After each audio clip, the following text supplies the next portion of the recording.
Hello everyone and welcome to Ultiori. Today we're going to be taking a look at the movie The Ritual, a survival horror movie about survivor's guilt. I would really implore you guys to watch this because it is amazing. One of those rare cases where you watch modern day horror movies and you're left thinking, what the hell was that and where can I get more of it?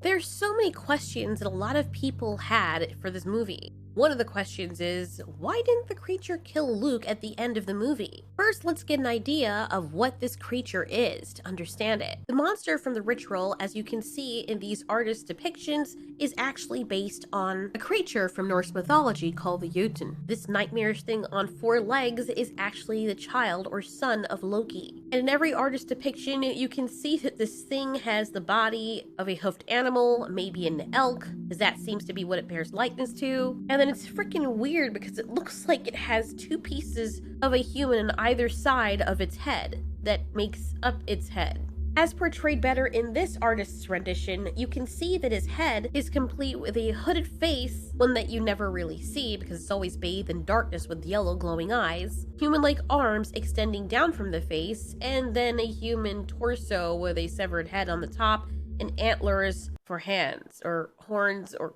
freaking gross, dude. So its head is like literally the crotch of itself. Who the hell comes up with these things? It's crazy because this creature is terrifying because it's also able to shapeshift, grant everlasting life in misery, as the girl explains in the movie, and cause hallucinations. It requires people to worship it, and it seems to prey on the people that are hurting the most, as though it sifts on their guilt and their pain. I mean, the people claim that this thing takes their pain away, but it doesn't look as though anyone is severely happy. She still looks like she has a lot of pain, the woman that Luke ends up seeing in the pagan village. Providing that all of this actually really happened and Luke actually did see this creature. Quite the haunting thing indeed. Why is it that it didn't kill him at the end? It had no qualms about killing its friends, or Luke's friends, so at the end it had Luke dead to rights and seemingly let him go. Also strange how terrifying this monster looks, but also how beautiful in an eerie type of way. Near the end of the movie, Luke runs into the creature, or rather it runs into him, but it just grabs him with this evil parental-like look, like, look at me, Hector. And it holds him there and then shoves him to the ground. Then it stands up on its 2 legs all like, hey, you wanna see my tits? If you worship me, you'll get more of where this came from. This monster's kind of hilarious though. I want to like do a whole POV of this monster with it just talking, just like from its point of view, like, these goddamn humans, just worship me, damn it. I mean, why do you have to make things so freaking difficult? If you just do what I say, I wouldn't have to stab you with the tree. Oh my god, watch me put this in the Godzilla Monsterverse Adventures. So it does this thing where it's like, haha, smell my armpits, bitch. And he gets up and he's like, no, I ain't gonna worship you, you freaking idiot. And then it's like, how dare you? Sit your ass down, you know who I am. Then Luke sees an hallucination of his fallen friend, the one that he feels guilty over.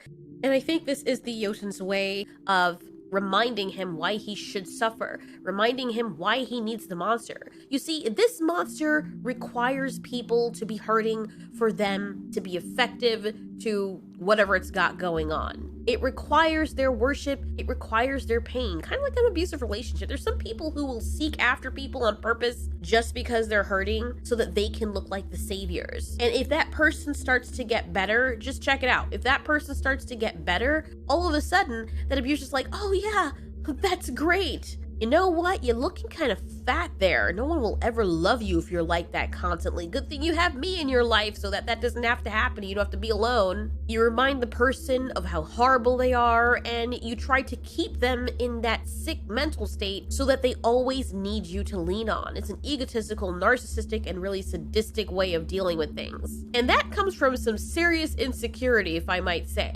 which honestly might be what this monster's got going on. It has such a huge ego that it requires these people to hurt, or it requires prey with immense grief so it can be worshipped. It's easier for them to submit if they are broken. Now, I don't know why his friends were just killed off. Maybe because they have no spirit. Maybe the monster's like, these things are so easy to kill. They're so insignificant because they're followers. But this guy's a leader and he's broken. That's hot. It's kind of like that good girl, bad guy syndrome. They prey on guys that are big and strong and they're hurting over something that actually comes from them being a good person. They're constantly ruminating over whether or not they made the right decision. They're so in their heads about making themselves better and beating themselves up, but the girls are like, oh my god, he's so strong and he cares. Oh, must fuck him. Must make him mine. Must tame the beast. And I don't know, I feel like that's what the Jotunn monster is doing in this case with Luke. He can probably smell Luke's spirit, and because Luke is broken, he's like, this is the kind of person I want worshiping me. A strong person who has a lot of grief that will be submissive. After all, it's no fun subduing something that's really easy to be subdued. And the simple reason that it needs to be worshipped is because of pride. I don't know what happened to the other people here. I mean, even if they ran off in the forest, that'd be pretty stupid because the thing can just follow them. I think it probably killed all of them. Or maybe they walked into the fire, or maybe they didn't. Who cares? The point of the matter is, it didn't kill Luke because Luke was a prize that it really wanted, that was very valuable. It wanted someone who was strong but hurting so it could be responsible for taming that person. You see, killing Luke would have been too easy, especially when its amount of followers that it has is very limited. It understands that its church burnt down and it doesn't have a lot of followers left, so someone like Luke is very valuable. Notice how when the people are extra submissive, they become nothing. It's like the monster has sifted every ounce of their spirit dry to the point where he doesn't any longer see them as very valuable. Sure, he still wants them to worship him. I mean, what else are they gonna do? But if he's angry enough with them, he'll like, whatever. I've already drank this one dry anyway. But Luke is fresh. Luke has spirit. And so it gets off on someone like him falling down to worship it. Luke also has the audacity to knife it in the face after it commands him to worship it. Something that this creature probably has not encountered before, or at least not in a very long time. The creature is at least taken aback, which causes it to hesitate right after Luke hits it, and it's like, whoa, did you just, what? Really? Bitch! But by that time, it's too late and Luke escapes out of the forest. The creature doesn't follow him because obviously the creature is a coward, or maybe it's just tied to the forest. Being a woodland element, it cannot go outside of the forest because that's where its power is, or it only operates under the cover of darkness. Maybe if it had been nighttime, it would have gone out a little bit beyond the forest line, or maybe not. Maybe its power is only limited to the inside of the forest. So the way you'd beat this creature is shave down every single tree in sight. Yep, forget Fern Gully, just shave down every single tree you can find. And that's how you kill this thing. Set fire to the entire forest.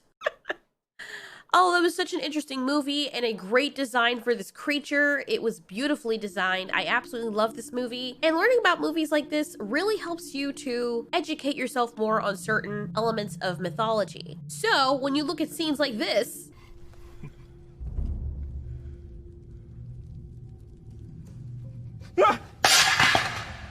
what in the horrible VFX? Did you see how the snakes even frickin' shifted before they hit the table? What the hell? Anyways, when you see scenes like that, just be aware that this handsome mug somehow gave birth to this thing. What is it? A god? Ancient? One of the Jotunn? What do you think about this monster? Do you like this monster? Would you shit yourself raw if you saw this monster? Or would you bow down and worship it? Or would you fight it? Man, Luke looking kind of thick back there. Damn, Luke. No wonder this god likes you so much. He's like, this is too thick to go to waste. Thanks so much for watching. This has been Ultiori. You ask, we answer.